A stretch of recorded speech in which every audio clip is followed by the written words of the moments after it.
예, 성경 말씀 보겠습니다. 마태복음 7장 24절부터 27절까지의 말씀을 다 같이 합독하도록 하겠습니다.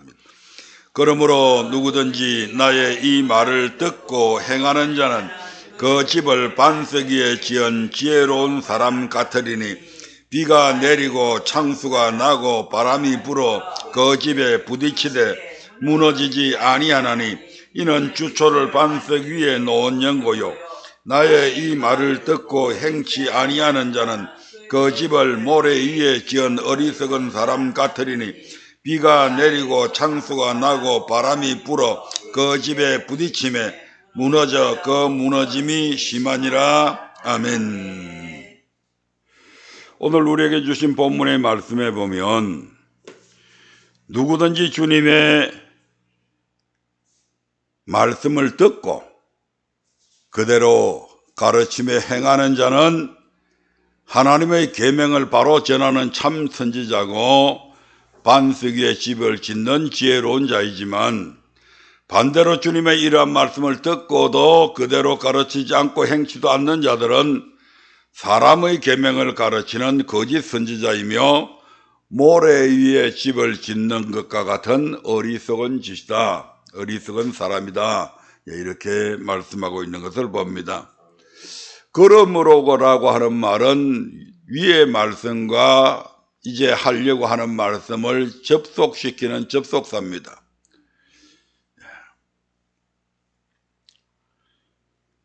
그래서 거짓 선지자, 참 선지자 이 얘기를 하는 겁니다. 따라서 우리가 누구로부터 가르침을 받고 그대로 행하느냐 행치 않느냐에 따라 그들 또한 지혜로운 사람과 어리석은 사람으로 나뉘어 줄 수밖에 없는 것이죠. 참 선지자를 통해서 하나님의 지혜로운 하나님의 말씀을 듣고 그대로 행하는 사람들은 함께 지혜로운 사람이 될 것이고, 거짓 선지자를 통해서 사람의 계명으로 가르치는 말을 듣고 하나님의 계명을 저버리고 행치 않는 자들은 어리석은 사람이 될 수밖에 없습니다. 사도 바울도 그의 서신서 속에서 이와 같은 말씀을 하고 있습니다. 고린도전서 1장 18절을 한번 보겠습니다. 같이 읽습니다. 십자가의 도가 멸망하는 자들에게는 미련한 것이요 구원을 얻는 우리에게는 하나님의 능력이라. 아멘. 십자가의 도가 멸망하는 자들에게는 미련한 것이요 구원을 얻는 우리에게는 하나님의 능력이 된다. 예수님이 전한 말씀이 뭡니까? 십자가의 도입니다. 그래서 예수님이 나의 말가 하는 말씀은 십자가의 도가 이 말 같은 말씀입니다. 그런데 멸망하는 자들은 오늘 이 본문의 말씀을 어떻게 생각하느냐 하면, 아니 예수 피만 믿으면 구원을 얻는데 저들은 왜 굳이 주일을 성수해야 한다고 말하지? 주일 성수가 뭡니까? 주일을 거룩하게 지키는 것이 주일 성수잖아요. 단순히 그냥 주일 됐으니까 예배 드린다 이게 아니고, 예수 피만 믿으면 구원 받는데 왜 굳이 주일을 성수해야 한다고 말하지?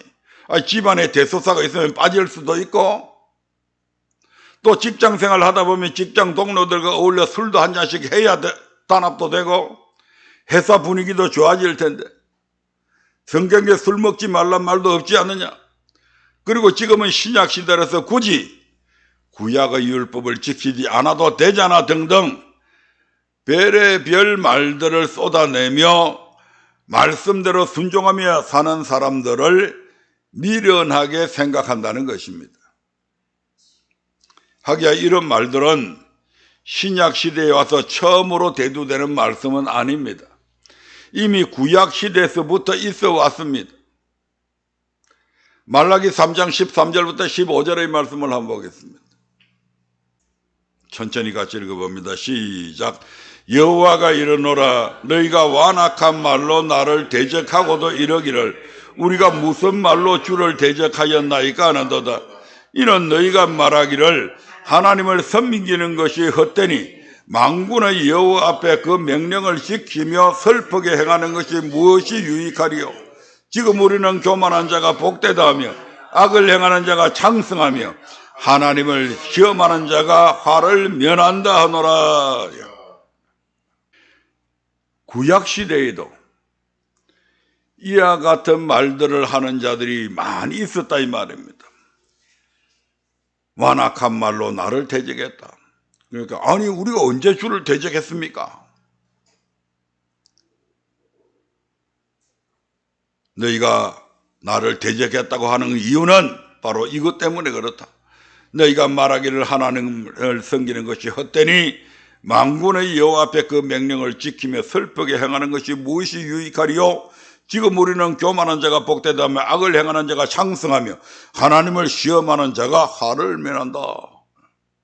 이렇게 했다는 거죠.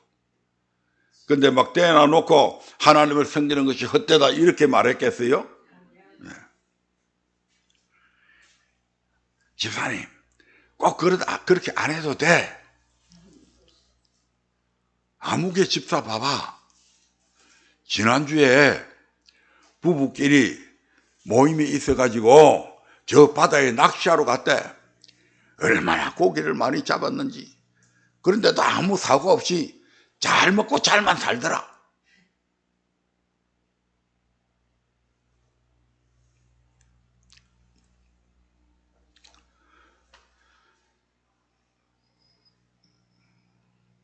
몇 년 전에 불과 2, 3년 전입니까?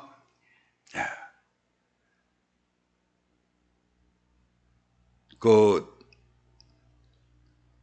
공무원들 중에 건설가 같은 데 근무하는 직원들이 국토 개발하는 어디에 개발하는 그런 개발지를 알아가지고 미리 친구들 친척들 막 이런 사람들한테 알려가지고 떼돈을 번 사람들 많이 있잖아요. 집사님 우리 아무개 동생이 그러는데 내년에 저쪽 어떤 지역에 개발이 된대. 그러니까 돈 있는 대로 좀 끌고 모아. 그렇게 해서 우리 거기 투자하면 떼돈 벌 수 있어. 성경적입니까 아닙니까? 네. 부정한 방법이죠. 부정한 일이죠. 네. 그래서 1,000만 원 주고 1억을 주고 샀는데 그 땅값이 평당 10억을 한대. 와, 어마어마하게 벌었어. 10억 주고 1,000평을 샀는데 평당 10억을 한대.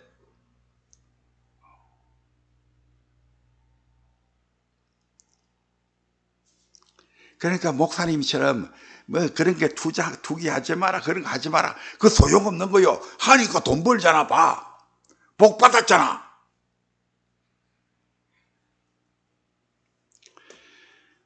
그래서 굳이 여호와의 명령을 지키며 막 열심히 교회 다닌다고 해봐야 니한테 득되는 게 뭐 있더노?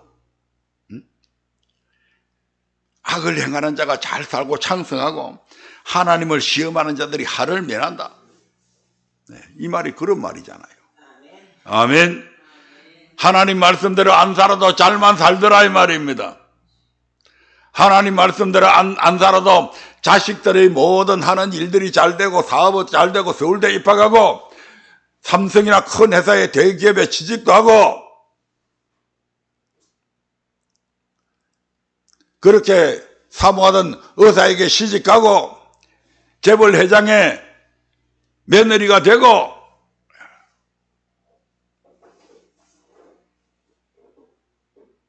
그게 잘 사는 걸까요?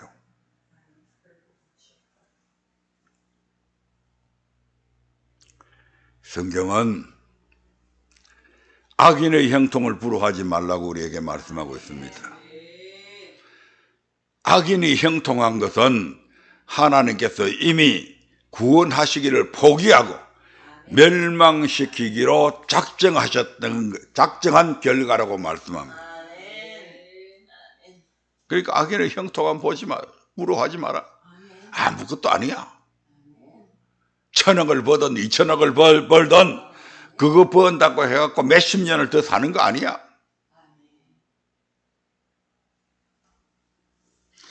예수님께서는 이 본문의 말씀이 앞서서 이와 같은 의미의 말씀을 이미 선포를 하셨습니다. 마태복음 5장 17절부터 19절의 말씀 한번 볼까요? 내가 율법이나 선지자나 폐하러 온 줄로 생각지 말라. 폐하러 온 것이 아니야 완전케 하려 함이로라. 진실로 너희에게 이르노니 천지가 없어지기 전에는 율법의 1.1핵이라도 반드시 없어지지 아니하고 다 이루리라. 그러므로 누구든지 이 계명 중에 지극히 작은 것을 하나라도 버리고 또 그같이 사람을 가르치는 자는 천국에서 지극히 작다 일컬음을 받을 것이요 누구든지 이를 행하며 가르치는 자는 천국에서 크다 일컬음을 받으리라. 완전케 하신 예수님의 율법을 행하며 가르치는 자는 지혜로운 사람이고 천국에 들어가서 크다는 일컬음을 받지만 완전케 하신 예수님의 율법을 사소한 법이라고 버리고 또 행치 않고 행할 필요가 없다고 가르치는 자는 어리석은 사람이고 비록 그 사람이 천국에 간다 할지라도 거의 갈 확률이 없지만 간다 할지라도 천국에 가서 지극히 작은 자가 된다. 그리고 천국 못 가는 자들은 바로 지옥행을 가겠죠. 왜 예수님의 말씀을 듣고 행하는 자는 지혜로운 사람이고 듣고도 행치 아니하는 자는 어리석은 사람일까요? 앞서도 말씀드렸지만 예수님의 말씀을 듣고 행하는 자는 참 선지자요. 지혜로운 사람입니다. 왜 지혜로운 사람이냐? 반석 위에 집을 지은 사람이기 때문에 그렇다 이 말입니다. 예수님의 말씀을 듣고도 행치 않는 자는 거짓 선지자고 또한 거짓 선지자의 그러한 가르침을 받아서 함께 행치 않는 그들은 어리석은 자다. 왜 어리석은 자인가? 모래 위에 집을 짓는 사람이기 때문에 그렇다는 얘기입니다. 얼마 전에 아랍에미레이트 그 두바이에 엄청난 폭우가 내렸죠. 그 사막지대에. 그 사막지대에 가면 우리나라 삼성인가 어딘가는 정확하게 모르지만 그 세계에서 가장 높은 그 타워를 지었잖아요. 그 엄청난 물이 사막에 쏟아졌는데 피해를 입었다는 소식은 그 이후에 못 들었습니다. 그런데 중국에도 중국 그 남쪽에 비가 엄청 왔죠. 자그마치 이재민들이 1억이 넘는 이재민들이 발생했습니다. 왜 똑같은 건물을 지어놔놓고 거기서 사는데 왜 그럴까요? 두바이에 최고층의 그런 그 타워를 지으면서 높이만 올라간 게 아니고 무엇을 그 모래 바닥에 그냥 모래 위에 지었을까요? 틀을 깊이 파일을 받고 해가지고 어디에까지? 바위 위에까지 파일이 딱 고정되게 만들어 놓고 그리고선 그 파일이 수백 개가 있으면 수백 개를 함께 이렇게 철근을 엮어가지고 세면을 들어부어서 그 전체가 한 덩어리가 되게 만들어버립니다. 저는 그 옛날에 직장 생활할 때 그 바다에 그 우리 이제 그 수협이니까 위판장이 이제 있으니까 물 속에다가 그걸 해야 되잖아요. 그게 뿔밭이 되어가지고 파일을 박는데요. 파일이 그게 40m 정도 가는 게 깊게 박습니다. 하여튼 들어갈 때까지. 그래갖고 맨 마지막에 안반이 나오면 안반이에 딱 도달할 때까지 박습니다. 그렇게 해가지고 그게 다 끝난 줄 알았더니 그 전체로 크게 한 덩어리를 만들어 버리더라고요. 그리고 거기다가 다시 기둥발을 올립니다.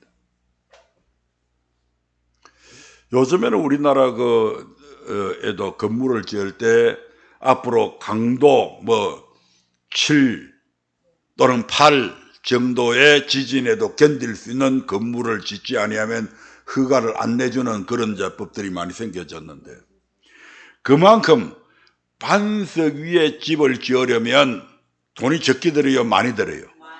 훨씬 더 많이 들죠. 그럼에도 불구하고 그들이 왜 그렇게 짓냐?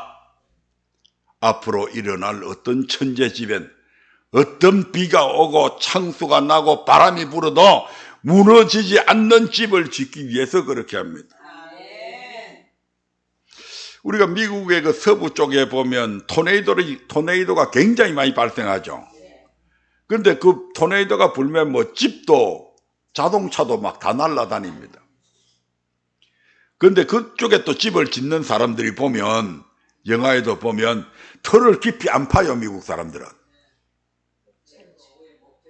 거기다 그냥 목재로 갖고 이렇게 짓다 보니까 바람은 세지 목재 갖고 그냥 땅도 깊이 안 파고 하니까 불면 그냥 날아가는 거예요.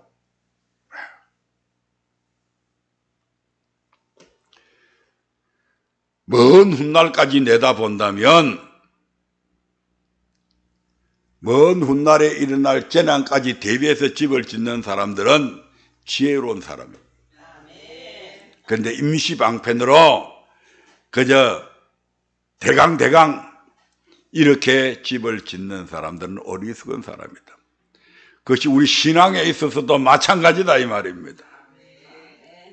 하나님의 말씀을 듣고 행하는 사람은 그 집을 반석 위에 지은 깊이 그 예수님의 말씀에 깊이 뿌리를 내려가지고 짓는 집과 같다.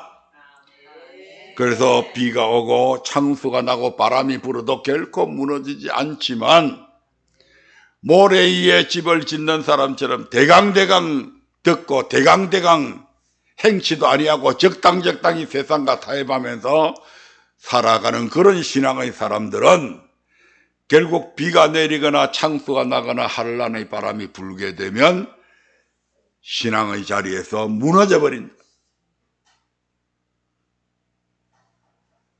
그런 말씀이 되겠습니다.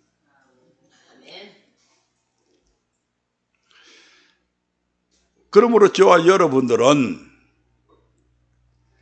이 땅의 삶이 영원할 것이라고 생각하고 살아가서는 안 됩니다. 이 땅의 삶은 언젠가는 다 무너지게 되어 있습니다. 그럼에도 불구하고 무너지지 않는 신앙의 집을 그래서 지어야 된다 이 말입니다. 예수님은 누가복음 12장에서 어리석은 부자의 비유를 들어서 말씀합니다. 그 부자는 정말 엄청스러운 부자였습니다. 작년까지 지어놓은 농사가 아직도 창고 안에 적치가 되어 있습니다. 그런데 그 해에 농사를 지었는데 또 대풍을 만났습니다. 야, 어떡하지? 작년 곡식도 지금 쌓아도 꽉 차 있는데, 그럼 금년에 저 많은 곡식들을 다 어떻게 하지? 어디 안 되겠다. 창고를 더 지어야 되겠다. 그래서 창고를 이전에 지었던 것보다도 더 엄청나게 큰 창고를 짓고, 그리고 그의 농사한 것을 거기에 차곡차곡 적치를 했습니다. 그리고 밤에 편안히 누워서 내 영혼아 기뻐하고 즐거워해라. 이제 근심 걱정 없다.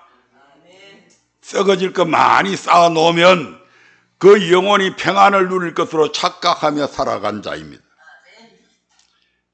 그런데 하나님은 뭐라고 말씀합니까? 어리석은 자여, 오늘 밤에 내 영혼을 찾으리니 그러면 네 예비한 것이 네 것이 되겠느냐, 이렇게 말씀하신다는 거죠.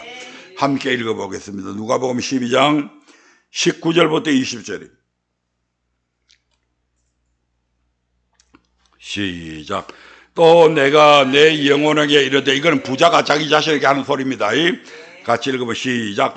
또 내가 내 영혼에게 이르되, 영혼아 여러 해 썰 물건을 많이 쌓아두었으니 평안히 쉬고 먹고 마시고 즐거워하자 하리라 하되, 하나님은 이러시되 어리석은 자여 오늘 밤에 내 영혼을 도로 찾으리니 그러면 네 예비한 것이 네 것이 되겠느냐 하셨더니, 영혼을 찾아가는 그 순간 자기가 쌓아놓은 그 모든 것들은 다른 사람의 것이 됩니다. 정권이든 코인이든 아무리 비밀스럽게 숨겨놓은 재산이 있다 할지라도 죽는 그 순간에, 하나님께서 영혼을 찾아가는 그 순간에 그의 모든 것들은 빼빠지게 일해서 모은 수고로 한 그 모든 것들은 타인의 것으로 바뀌어지고 맙니다. 그리고 이 부자가 어리석었던 것은, 영혼은 육신의 양식으로 그 영혼의 만족함이 채워지지 않습니다. 영혼은 오직 하나님의 말씀으로만 채워집니다. 그런데 부자는 어리석게도 육신의 것으로 영혼의 만족을 얻으려 했습니다. 우리가 잘 아는 세계에서 모든 역사를 통틀어서 전무후무한 지혜를 갖고 있는 사람이 누구였죠? 솔로몬입니다. 솔로몬은 전도서를 통해서 이 부자와 같은 생각으로 육신의 것을 통해 만족을 누려보려고 발부둥 쳤던 사람입니다. 그렇잖아요. 내 전에 있던 왕들은 나만큼 지혜가 없었어. 나만큼 돈이 없었어. 나만큼 절대적인 권력을 갖고 있지 못했어. 그래서 그들은 이 땅에서 만족한 삶을 얻지 못한 거야. 그런데 나처럼 지혜가 있고, 나처럼 절대적인 권력을 갖고 있고, 엄청난 부를 소유하고 있으면 분명히 만족이 있을 거야. 그래서 수많은 노비를 두고 호수를 파고 정원을 가꾸고 온갖 세계의 희귀한 식물들을 다 갖다 심고 동물원을 크게 짓고 온갖 희귀한 동물들 다 갖다 놓고 별별 짓을 다 했습니다. 하나 해놔놓으면 잠깐 성취감은 있죠. 그러나 조금 지나고 나니까 또 만족이 없습니다. 그래서 이제는 어떻게 합니까? 가수들 다 불렀습니다. 유명하다는 가수들 다 초청해가지고 날마다 노래를 들어보는데, 그것도 처음에는 참 음악 좋다, 그렇게 하고 들었는데 그것도 조금 지나니까 시들해졌다 이 말입니다. 그래서 이번에는 개그를 다 부릅니다. 온갖 코미디언들 다 불러가지고 요절복통하는 얘기를 듣고 막 배꼽을 잡고 똘똘 굴르고, 그것도 몇 번 들어보니까 그것도 시들해졌습니다. 그래서 솔로몬의 고백이 뭡니까? 헛되고 헛되니 해 아래서 수고하는 모든 것이 헛되도다. 어느 정도 헛되냐? 바람을 잡으려는 것과 같은 무모한 짓이다. 바람을 잡으려고 암만 손을 빠르게 해보고 천천히 해보고 별별 짓을 다 해도 바람이 느껴지는데 안 잡힙니다. 잡았다 싶어서 딱 손을 움켜쥐는 순간 바람은 없습니다. 그 바람을 잡겠다고 하는 생각이 얼마나 바보 같은 짓입니까? 그런데 솔로몬 자기가 해온 그 모든 짓들이 바로 이와 같은 짓거리를 했다 이 말입니다. 가장 지혜롭다고 하는 사람이 이 짓을 한 거예요.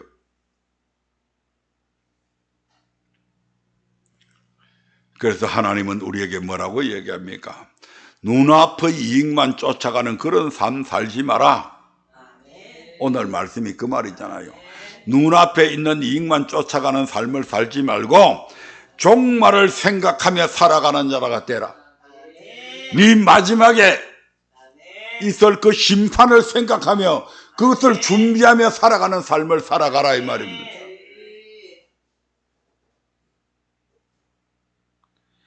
신명기 32장 9절부터 12절에 보면 이스라엘 백성들이 종말을 생각하지 아니하고 눈앞의 이익만 쫓아가다가 멸망당하는 사건들이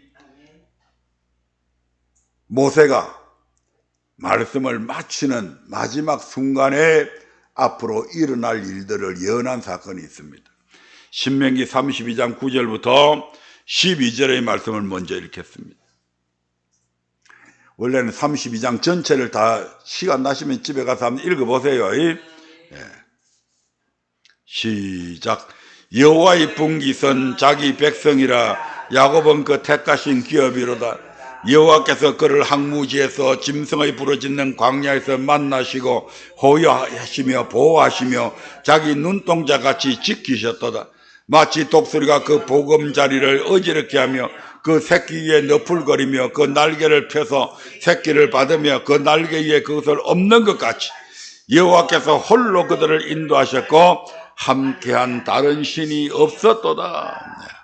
우리 하나님께서 이스라엘 백성들을 얼마나 사랑했는지, 항무지에서 짐승의 부르짖는 광야에서 그들을 만나주시고 호위하시고 보호해주시고, 이건 이스라엘 백성들이 마치 하나님 같고 하나님은 그들을 호위병처럼 자기 눈동자같이 지키셨다. 눈이 자기를 보호하려고 얼마나 빠른지 압니까? 무슨 날파나 먼지가 확 날아가면 언제 알아챘는지 이거잖아요. 자동적으로 딱 감아버립니다. 마치 독수리가 그 보금자리를 어지럽게 하며 그 새끼 위에 너풀거리며 그 날개를 펴서 새끼를 받으며 그 날개에 그것을 엎는 것 같이. 무슨 말입니까? 독수리가 자기 새끼를 하늘의 재앙으로 만들기 위해서 어떻게 하는지 아냐 이 말입니다. 보금자리에 앉아가지고 거기서 짹짹거리다가 애미가 물어다 주는 먹이만 먹고 그렇게 해가지고는 그런 재앙이 되지 못합니다. 나중에 다른 그 새한테 딱 잡아먹히기 좋을 만한 그런 놈이 되는 거죠.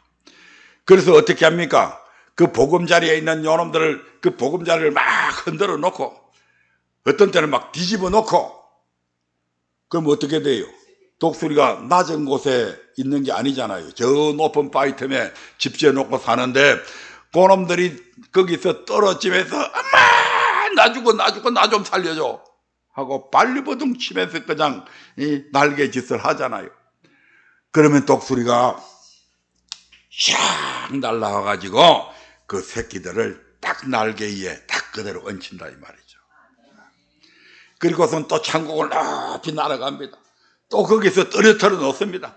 그러면 엄마 왜 나 죽어 그러면 또 밑에 싹 내려가서 그 날개 위에 이 새끼들을 받으며 그 날개 위에 그것을 엎는 것 같이 하나님께서 이스라엘 백성들을 광야 40년 동안 그렇게 하나님의 백성답게 최고의 선택받은 민족답게 살아가게 하려고 그렇게 훈련시키셨다 이 말입니다. 그래서 그들을 세계 최고의 민족으로 만들어버리잖아요.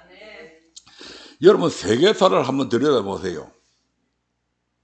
500년 이상 한 제국이 지탱한 제국이 거의 없습니다. 거의 100년, 200년 만에 다 망합니다. 페르시아, 바벨론, 바벨론은 뭐 100년도 채 못했죠. 제일 오래된 제국이 로마 제국이라고 그러는데도 그 로마 제국도 1000년을 못 갑니다. 그런데 이스라엘은 보십시오. 그 조그마한 땅덩어리가 지금까지도 그 나라 이름 그대로 갖고 있습니다.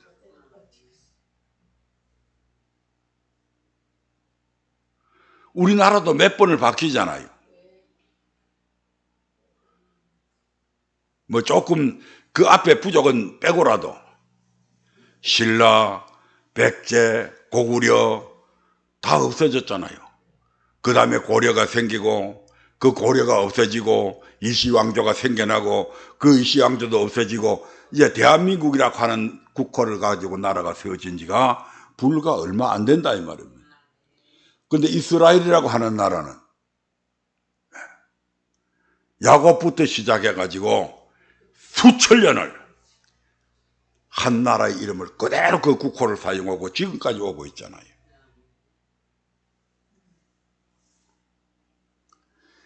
누가 그렇게 하셨다고요? 여호와께서 홀로 그들을 인도하셨고 함께한 다른 신이 없었다. 그런데 그들은 이 하나님께 예배드리지 아니하고 마귀에게 예배드렸다고 말합니다. 17절에 보면. 그러니까 하나님이 얼마나 배신감을 느꼈겠어요. 그래서 하나님은 이놈들 이대로 둬서는 안 되겠다 해가지고 또다시 훈련을 시키는데 신명기 32장 20절부터 30절까지 보면 이런 말씀이 있습니다. 시작. 여호와의 말씀에 내가 내 얼굴을 숨겨 그들에게 보이지 않게 하고 그들의 종말의 어떠함을 보리니 그들은 심히 패역한 종류요 무신한 자녀이미로다. 그들이 하나님이 아닌 자로 나의 질투를 일으키며 그들의 허무한 것으로 나의 진노를 객발하였으니 나도 내 백성이 되지 아니한 자로 그들의 시기가 나게 하며 우준한 민족으로 그들의 분노를 객발하리로다. 내 분노의 불이 일어나서 엄부 깊은 곳까지 사르며 땅의 그 소산을 삼키며 산들의 터도 불붙게 하는도다. 내가 재앙을 그들의 위에 쌓으며 나의 살을 다하여 그들을 쏘리로다. 그들이 주림으로 파리하며 불같은 더위와 독한 파멸에게 삼킬 것이라.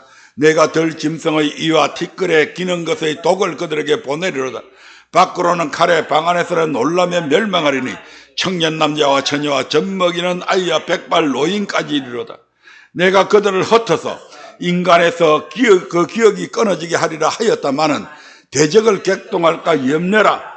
원수가 오해하고 말하기를 우리 수단이 높음이요 여호와의 행함이 아니라 할까 염려라 하시도다. 그들은 묘락이 없는 국민이라 그 중에 지식이 없도다. 그들의 지혜가 있어서 이것을 깨닫고 자기의 종말을 생각하였으면 그들의 반석이 그들을 팔지 아니하였고 여호와께서 그들을 내어주지 아니하셨다면 어찌 한 사람이 천을 쫓으며 두 사람이 만을 도망케 하였을까? 우리 하나님께서 얼마나 노발대발을 했으면 인간의 기억 속에서 아예 없는 민족으로 만들어 버리려고까지 생각했다 이 말입니다. 근데 왜 그리 안 했다고요? 그래 버리면 마귀 새끼가 하나님께서 당신이 택하셨다고 막 그렇게 하더니 결국 그 민족을 이끌어갈 능력이 없어서 저것들을 멸망시켜 버렸다. 우리가 하나님과 이스라엘 자기 백성이라고 하는 이스라엘을 교묘한 우리 말로 우리가 참 멋진 계략을 꾸미가지고 저것들을 완전히 갈라지게 만들어서 우리 깨가 하나님의 깨보다 높다. 이따위 소리 할까 봐서 하나님께서 그것이 염려스러워서 그리 안 했다 이 말입니다. 그래서 하나님께서는 완전 멸망시키지는 아니하고 이스라엘을 바벨론의 포로로 잡혀갈 때에도 10분의 9는 죽고 10분의 1만 겨우 거루트기만 남겨둔 겁니다. 원래 하나님의 계획은 마음은 싸그리 그냥 멸망시키는 거였다 이 말입니다. 그들이 지혜가 있어서 이것을 깨닫고 자기의 종말을 생각하였으면 그런 자들이 있었다면 하나님께서 결코 이스라엘 백성들을 바벨론의 포로로 잡혀가도록 버려두지 않으셨다 이 말입니다.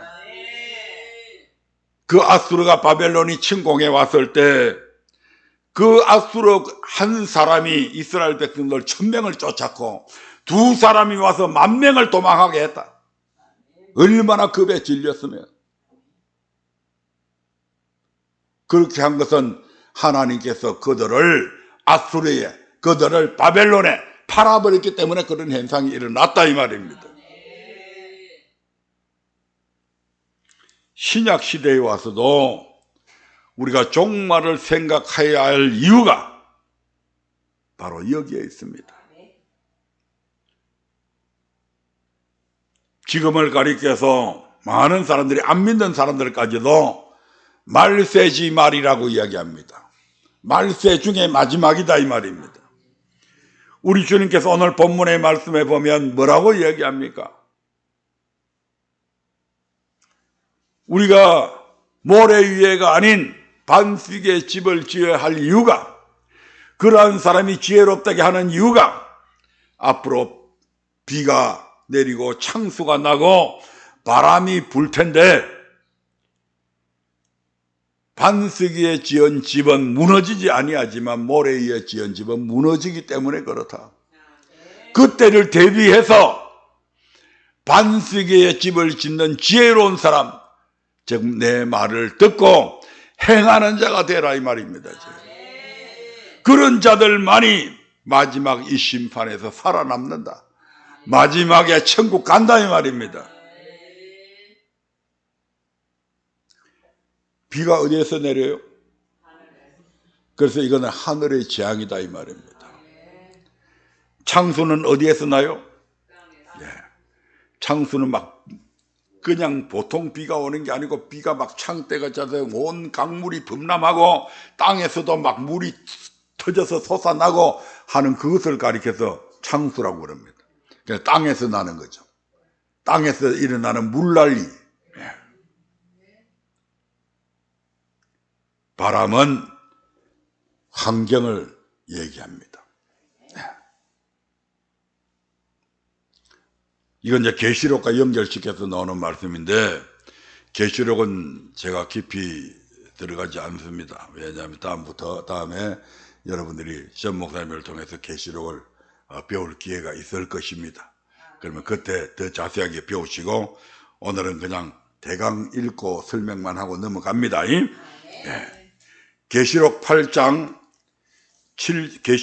8장에 보면 마지막 시대에 일어날 사건에 대해서 마태복음에서 예수님께서 예언하셨잖아요.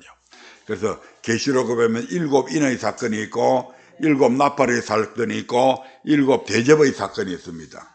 그 중에서 오늘은 7 나팔에 관한 그것이 환란이거든요. 거기에 보면 하늘의 재앙, 땅의 재앙, 바람의 재앙들에 대해서 잘 나와 있습니다. 계시록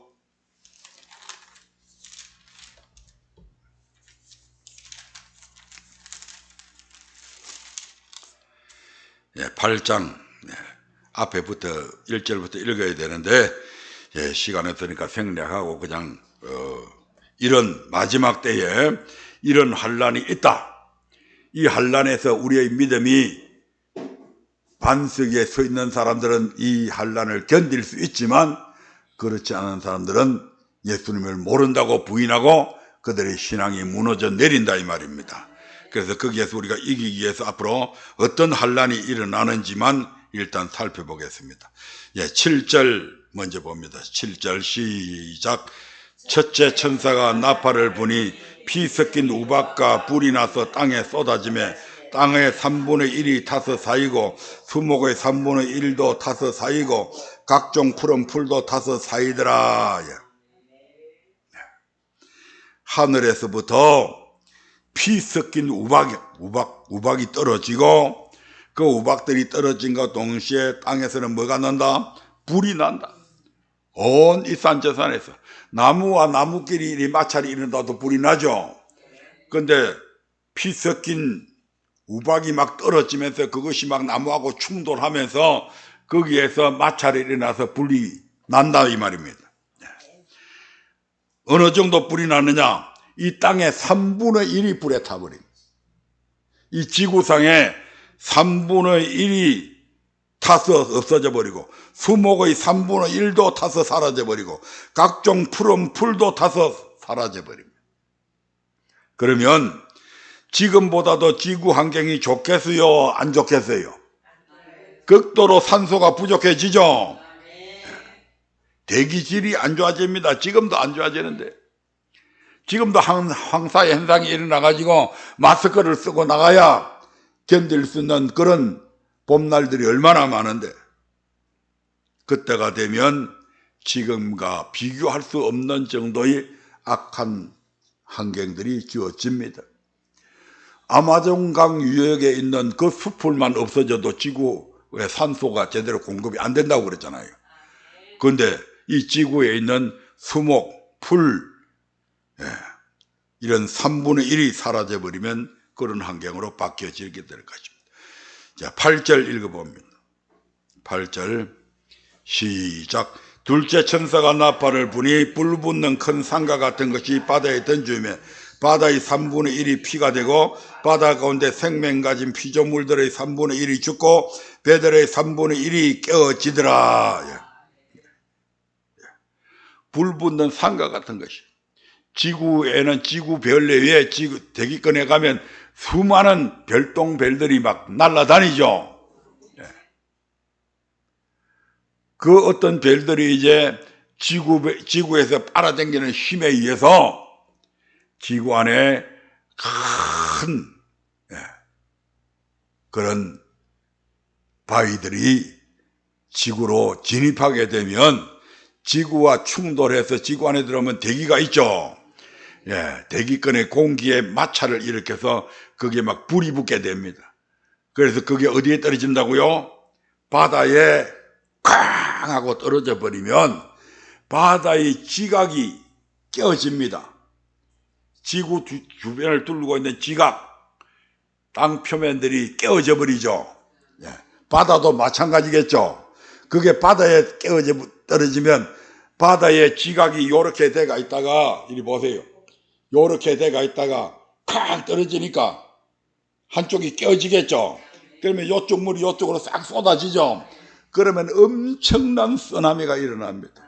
일본의 후쿠시마 앞바다에 왔던 그런 쓰나미는 여기에 비교가 안 됩니다. 그렇게 되니까 그 쓰나미에 의해서 지구상에 있는 배들의 3분의 1이 깨어지고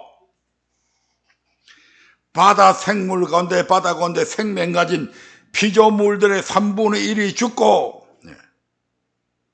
바다의 3분의 1이 피가 되고, 지금 미리 생선 많이 먹으세요. 그때 되면 생선값이 폭등해가지고 먹지도 못해요. 진짜 그렇다니까? 작년에 기후가 좀 안 좋으니까 막 과일값이 얼마나 폭등을 해버렸어요. 그렇다니까. 미리 많이 먹고 그러니까. 그때까지 살지는 모르지만 그 전에 죽는 게 훨씬 좋은데.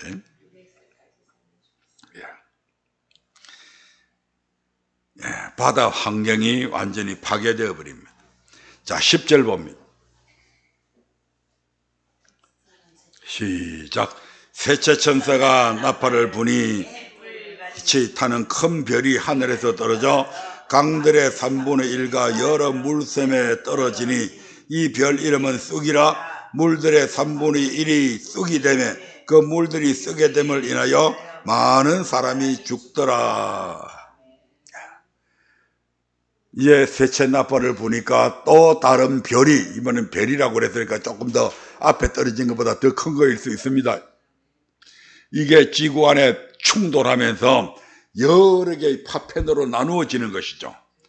그러면서 이거는 어디에 떨어지냐, 바다에 떨어지는 것이 아니고 각 강물에 막 이런 바위들이, 큰 바위들이 막 강물에 막 여기저기 댐에 막 이렇게 다 떨어져 버린다 이 말입니다. 그러면 이게 뭐라고요? 쑥이 됐다고 그러죠. 쑥이 되었다고 하는 물이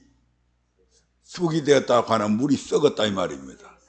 부패해지는 거죠. 그게 뭐 운석, 요새는 뭐 운석이 가치가 있습니다만 그때는 운석 가치 없습니다. 재앙이지.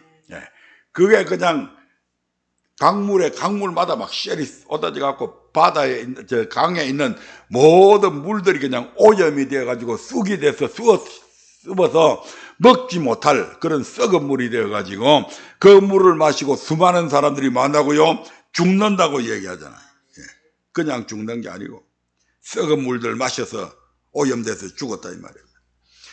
자, 12절 봅니다. 시작.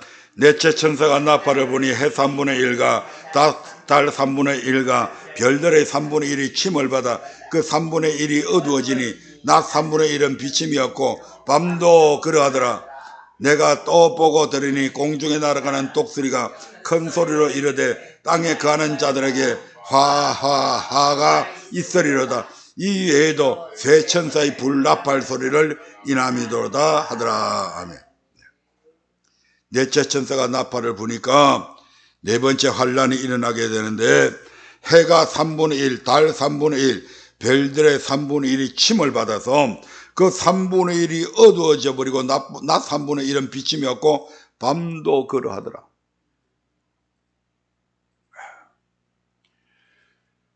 낮과 밤, 낮에 일조량이 줄어들면 식물이 제대로 못 자라죠.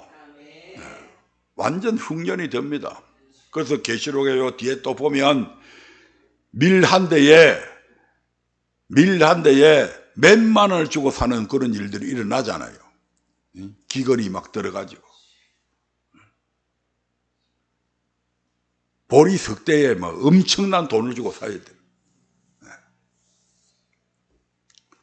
네. 해가 3분의 1이 빛이 안 비치니까. 그리고 달 3분의 1도 안 비친다. 달이 뭘 조정해요? 물을 조정하죠. 바다의 물. 그래서 물 때는 늘 달을 보고 합니다. 한 물, 두 물, 세 물, 네 물. 그것들이 제대로 작동 안 한다 이 말입니다. 그러면서 엄청난, 지금 여러분 엘니뇨 현상이라고 그러죠. 전부 다 바다에서 다 일어나는 거잖아요. 태풍이 엄청스레 불어오죠. 그게 다 바다에서부터 오는 겁니다.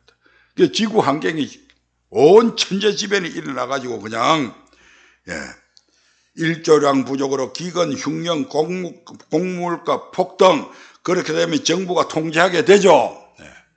이런 시절이 닥쳐온다 이 말이에요. 시간이 벌써 12시 10분인데 그냥 읽고만 넘어가겠습니다. 다섯째 천사 9장 1절 시작. 다섯째 천사가 나팔을 부네 내가 보니 하늘에서 땅에 떨어진 별 하나가 있는데 제가 무정행 열쇠를 받았더라. 제가 무정행을 여니 그 구멍에서 큰 불모 연기 같은 연기가 올라오며 해와 공기가 그 구멍의 연기로 인하여 어두워지며 또 황충이 연기 가운데로부터 땅에 나오며 저희가 땅에 있는 정갈의 건세와 같은 건세를 받았더라. 저희에게 이르시되 땅의 풀이나 푸른 것이나 각종 수목은 해하지 말고 오직 이마에 하나님의 입맞지 아니한 사람들만 해하라 하시더라. 그러나 그들을 죽이지는 못하게 하시고 5달 동안 괴롭게만 하게 하시는데 그 괴롭게하면 정갈이 사람을 쏠 때에 괴롭게 한가 같더라. 그날에는 사람들이 죽기를 구하여도 얻지 못하고 죽고 싶으나 죽음이 저희를 피하리로다. 항충들의 모양은 전쟁을 위하여 예비한 말들 같고 그 머리에 금 같은 멜류관 비슷한 것을 쓰며 그 얼굴은 사람의 얼굴 같고 그 여자의 머리털 같은 머리털이 있고 그 이는 사자의 이 같으며 또 철옹과 같은 흉갑이 있고 그 날개들의 소리는 뱀과 많은 말들이 전장으로 달려들어가는 소리 같으며 이렇게 쭉 되어 있는데 이 황충을 관해서는 우리가 전쟁을 하다 보면 하생방전이 있습니다. 화학전, 생물학전, 그 다음에 방사능전 이게 있는데 지금 생물학전은 전 세계적으로 법적으로 사용을 못하도록 되어 있습니다. 전염병을 막 이렇게 퍼뜨리다든지 이런 건 못하겠고 핵전쟁도 지금 못하도록 그렇게 되어 있습니다만은 그게 뭐 유야무야하죠. 그래서 막 핵을 막 통제하고 못말대로 IAEA에서 그렇게 통제합니다만은 그게 잘 제대로 되지 않습니다. 그래서 언젠가는 핵전쟁도 일어나게 되는데 화학전, 화생방전입니다. 군대 안 가신 분은 군대에 가면 방독면 있죠. 방독면을 쓰는 훈련을 가르칩니다. 왜냐하면 독가스 같은 걸 가지고 이제 전쟁을 하는. 그래서 이게 이러한 가스들은 식물은 안 죽거든요. 또 사람도 최루탄 가스 맛있다 해서 당장 죽거나 그렇지는 않습니다. 그래서 이제 그런 가스 같은 그런 재앙이 아닐까 추측은 하는데 이 부분에 대해서는 정확하게 아직 지금 규명이 안 돼가 있습니다. 그 다음에 여섯째 천사 13절 봅니다. 시작. 여섯째 천사가 나팔을 불매 내가 들으니 하나님 앞 금단 네 뿔에서 한 음성이 나서 나팔 가진 여섯째 천사에게 말하기를 건강유보라대에 결박한 네 천사를 놓아주라 하며 네 천사가 놓였으니 그들은 그 연월 일시에 이르러 사람 3분의 1을 죽이기로 예비한 자들이더라. 마병대의 수는 2만만이니 내가 그들의 수를 들었노라. 이같이 이상한 가운데 그 말들과 그 탄자들을 보니 불빛과 자주빛과 유황빛 흉갑이 있고 또 말들의 머리는 사자머리 같고 그 입에는 불과 연기와 유황이 나오더라. 이 세 재앙 곧 저희 입에서 나오는 불과 연기와 유황을 인하여 사람 3분의 1이 죽임을 당하니라. 이게 바로 핵전쟁입니다. 예. 앞에 쭉 보면 핵전쟁이 조짐들이 막 보이죠. 인을 뗄 때. 네. 근데 하나님께서 땅의 네 천사들을, 핵전쟁을 일으킬 네 천사들을 결박을 해 놓습니다. 예. 핵전쟁이 막 일어난다. 그러한 소문만 무성하지 그 네 천사가 풀려나기 전에는 핵전쟁은 안 일어납니다. 그런데 이제 하나님께서 여기서 여섯째 나팔 사건에서 이 네 천사의 결박을 풀어버립니다. 그럼 이 네 천사들이 미국에 한 놈 가고 저 소련에 한 놈 가고 중국에 한 놈 가고 또 다른 나라에 한 놈이 가서 막 그 왕들을, 대통령들을 부추기게 되면 어떻게 해요? 서로 어느 한 나라가 핵을 쏘게 되면 나머지 나라들도 전부 다 핵을 쏘게 되겠죠. 예. 이와 같은 핵전쟁이 일어나게 되는데 이 핵전쟁이 일어나면 그 연월 일시에 다시 말씀드리면 시는 제일 많은 시가 몇 시예요? 24시, 24시죠. 24시간 안에 사람 3분의 1을 죽입니다. 예를 들어서 지구 인구가 80만 같으면 하루에 80억 같으면 하루에 25억의 인구가 죽는다 이 말입니다. 이렇게 3분의 1이니까 더 죽네.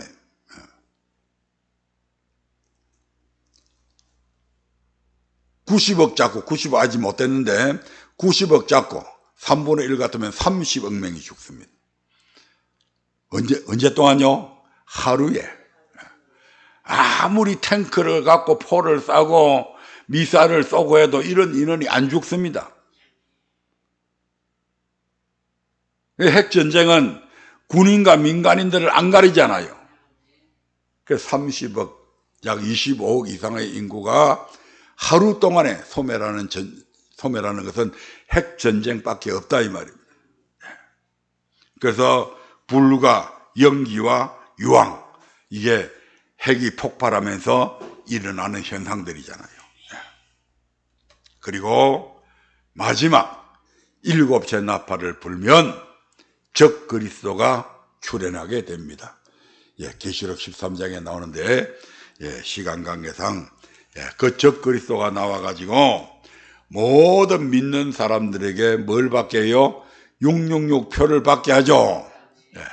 몇 년 전에 베리칩이라고 하는 게 미국에서 유행했는데 그 베리칩이 666이라고 또 이래가지고 많은 이단들이 지구의 종말이 왔다고 절대로 베리칩 맞으면 안 된다고 야단법석을 지겠습니다. 우리 아바드 공부하는 목사님 중에서도 그 베리칩이 그게 666표라고 그게 빠져가지고 엉뚱한 짓을 하는 사람이 있는데 베리칩은 666표가 아닙니다. 사람들 몸에 그 사람의 신체의 특이사항이라든지 병명이라든지 어떤 병을 앓았는지 이러한 것들을 입력을 시키는 그런 거죠. 그렇게 입력시켜 놓으면 그 사람이 병원에 길 가다가 탁 쓰러졌다. 이 사람이 무슨 병이 걸렸는지 모르는데 병원에 가서 그 베리칩만 딱 보면 이 사람이 어떤 병을 앓았고 지금 체질은 어떤 체질을 갖고 있고 A형인지 B형인지 그런 걸 다 그것이 다 전부 다 한 자료로 다 나타나죠. 그러면 그런 사람들을 빨리 치료할 수가 있다 이 말입니다. 그걸 위해서 칩을 몸 안에 넣는 건데 그걸 갖고 뭐 베리칩이 666편이 막 이런 헛소리를 하는 사람들도 있었는데 그런 게 아니고요. 적 그리스도가 나타나 가지고 모든 사람들에게 이 666표라고 하는 것을 받게 합니다. 네, 그 666표가 뭔지 그런 부분에 대해서는 다음에 우리 목사님에게 확실하게 배우시기 바랍니다. 네, 그렇게 해서 이제 이런 엄청난 재앙들이 일어나는데, 하지만 걱정하지 마십시오. 하나님의 말씀을 듣고 행하는 자는 환난 때에 반석 대신 그리스도께서 붙잡아 주시기 때문에 끝까지 견딜 수 있다 이 말입니다. 아멘. 시인하는 것은 우리가 아니에요. 우리 속에 계신 성령님께서 시인하게 만들어 주신다 이 말입니다. 자, 마태복음 7장 24절 25절 다시 한 번 더 읽겠습니다. 마태복음 7장 24절 25절입니다. 시작. 그러므로 누구든지 나의 이 말을 듣고 행하는 자는 그 집을 반석 위에 지은 지혜로운 사람 같으리니 비가 내리고 창수가 나고 바람이 불어 그 집에 부딪히되 무너지지 아니하나니 이는 주초를 반석 위에 놓은 연고요. 내가 그 말을 안 했는데, 첫 번째 나팔부터 네 번째 나팔까지는 하늘의 재앙, 하늘에서 막 내려왔고, 그 다음에 다섯 번째, 여섯 번째 한란은 땅의 재앙, 이 지상에서 일어난 사건이고, 그 다음에 일곱째 한란은 바람의 재앙, 적 그리스도를 통해서 모든 환경을, 예수님을 부인하지 아니하면 이 땅에서 생존할 가능성이 거의 제로에 가까운 그런 환란이 닥쳐오게 됩니다. 말씀을 믿어야 합니다. 어떤 사람이 되고자 합니까? 이 무렵에 대한 답은 오직 우리 각자의 선택의 몫입니다. 지혜로운 사람이 되고자 합니까? 그렇다면 예수님의 말씀을 듣고 그대로 행동하면 됩니다. 어리석은 사람이 되고 싶은 사람이 어디 있겠습니까마는 우리 자신의 의도했든 아니든 우리가 어리석은 사람이 되고 예수님의 말씀을 듣고도 행치 않는다면 결과적으로 우리는 그 어리석은 사람의 대열에 합류하게 될 것입니다. 비가, 창수가, 바람이, 그 어떤 천재지변이나 칠흑 같은 어둠이 우리의 삶을 위협하고 암담하게 할지라도 상천하지에 오직 유일하신 여호와 하나님, 반석이신 그리스도께서 나를 붙드신다면 그 어떤 요동함도 있을 수 없을 것입니다.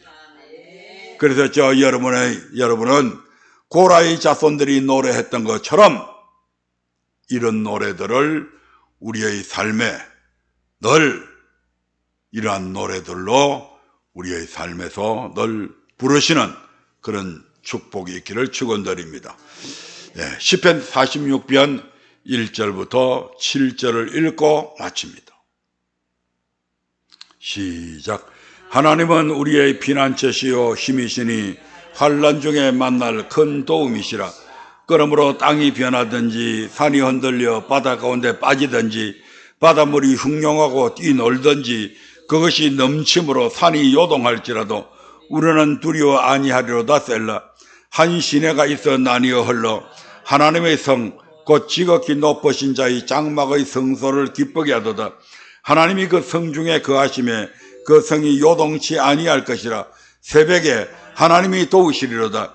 이방이 헌화하며 왕국이 동하였더니 제가 소리를 바라심에 땅이 녹았도다. 만군의 여호와께서 우리와 함께 하시니 야곱의 하나님은 우리의 피난처시로다. 아멘. 그러니까 이 모든 환난 가운데서 우리의 피난처는 우리 하나님 품밖에 없다 이 말입니다. 그분의 말씀 외에는 없다 이 말입니다. 그래서 여러분들은 어떤 환난 속에서도 두려워할 필요가 없습니다. 만왕의 왕이시오 만주의 주가 되시는 우리 하나님께서 우리와 함께 하시고 우리를 지키실 것이기 때문입니다. 다 같이 기도합니다.